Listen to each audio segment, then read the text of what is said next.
আর আমারও একটু দেখার বিষয় ছিল যে ও আদৌ পারবে কিনা। মানে আমার মনে এক্সাক্টলি। হচ্ছিল পারবে না।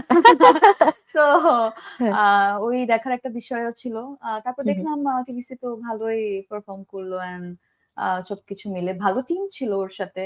ভালো ডিরেক্টর থেকে শুরু করে সবকিছু। তো আমি দেখলাম যে হ্যাঁ, ভালো লাগলো কাজটা দেখার পর।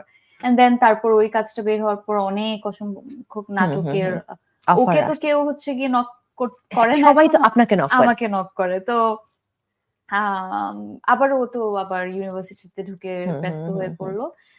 আ রাজ ভাই হচ্ছে গিয়ে ২ মাস আগে সে একটা গল্প আমরা এমনি রাজ হুম, ভাইয়ের সাথে হুম, হুম। যখন দেখা হয় এমনি একটা কাজ কাজ বা এরকম নরমাল গল্প করতে সে একটা আ বলল যে এরকম একটা কাজ করব সামনে।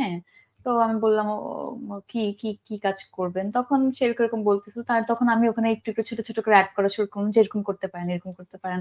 তো ভাইয়া বলল যে, "হ্যাঁ।" তারপর বলল যে, "এটা আসলে এখন যারা কাজ করছে ওদের মধ্যে না নিয়ে নিউ ফেস হলে ভালো হয়।" আমি বললাম, "আচ্ছা ঠিক আছে দেখেন।"